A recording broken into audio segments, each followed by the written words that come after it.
আচ্ছা, এটা খুবই গুরুত্বপূর্ণ একটা প্রশ্ন। দেখুন, সাকিব আল হাসানের ব্যাপারে আমার মনে হয় মাননীয় প্রধান উপদেষ্টা, মাননীয় আইন উপদেষ্টা এবং মাননীয় ক্রীড়া উপদেষ্টা খুব স্পষ্টভাবে বলেছেন যেই মামলাগুলো হয়েছে এই ব্যাপারে কাউকে অন্যায়ভাবে হেনস্থা করা হবে না।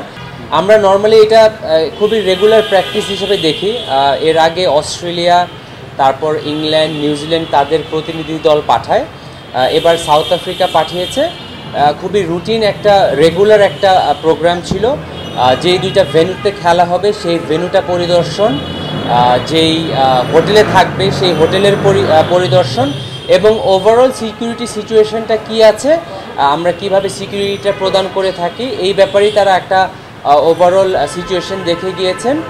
এবং আমরা নর্মালি বাংলাদেশ ক্রিকেট বোর্ড বিভিন্ন আন্তর্জাতিক সিরিজে যেই প্রোটোকলটা মেনটেন করে থাকি সেই প্রোটোকলটাই আমরা তাদের দেখিয়েছি। কিছুদিন আগে আমাদের দেশে একটা পট পরিবর্তন হয়েছে এবং সেই পরিবর্তনের কারণে আনফর্চুনেটলি আমরা ওমেন্স ওয়ার্ল্ড কাপটা হোস্ট করতে পারিনি।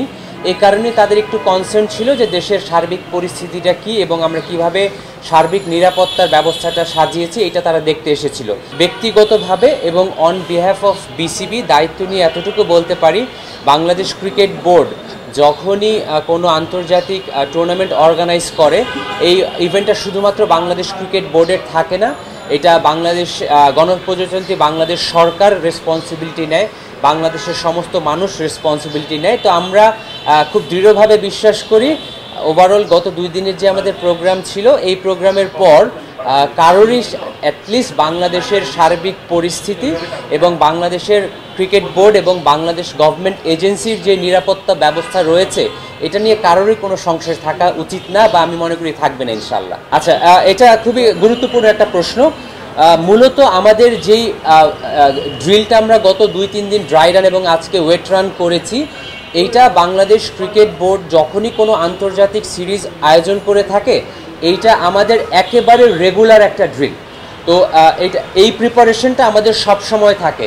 বিগত সময় হয়তো আমরা লাস্ট হয়তো 2011 ওয়ার্ল্ড কাপ এবং 14 ওয়ার্ল্ড কাপের সময় বড় পরিসরে করেছিলাম, কিন্তু আমরা সবাই জানি যে বাংলাদেশ পুলিশে বা বাংলাদেশ আর্মিতে কিছু বড় বড় পর্যায়ে রদবদল হয়েছে, এক জায়গার ডিপ্লয়মেন্ট আরেক জায়গায় গিয়েছে। তো যেহেতু কিছু পরিবর্তন রয়েছে সেটা আমরা আরেকবার ড্রাই রান করে দেখলাম যাতে যারা স্টেক হোল্ডার আছে সিকিউরিটিতে তারা সব সময় তাদের যেই দায়িত্বগুলো আছে সেই সংক্রান্ত দায়িত্বগুলো আবার একটা অনুশীলন করে দেখা, যারা নতুন ইনভলভ হয়েছে তারা আবার নতুন করে প্রোগ্রামটা করে থাকেন। এটা আমি আরেকবার আপনার রিপিট করতে চাই, এটা বাংলাদেশ ক্রিকেট বোর্ড যখনই কোনো খেলা আয়োজন করে এই প্রোগ্রামটা আমাদের একদম রেগুলার প্রোগ্রাম থাকে। হয়তো বিগত 5-7 বছরে যেহেতু প্রয়োজন হয় নাই এটা আমরা অনুশীলন করি নাই, এইটা আমরা অনুশীলন করেছি এবং ওরা যেহেতু সার্বিকভাবে আমাদের নিরাপত্তা ব্যবস্থা নিরাপত্তা অ্যারেঞ্জমেন্টটা দেখতে চেয়েছিল এটার পার্ট হিসেবে আমরা শো করেছি।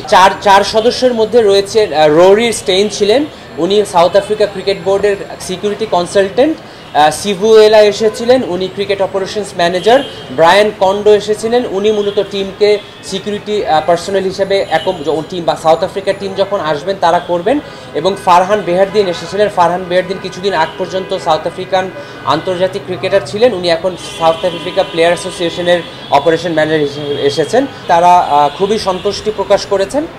তারা বারবার Bangladesh cricket board, Bangladesh police, Bangladesh army, navy, air force, RAB এবং ফায়ার সার্ভিস এবং সিভিল ডিফেন্স এবং ওভারঅল বাংলাদেশ ক্রিকেট বোর্ডকে তারা ধন্যবাদ জানিয়েছেন।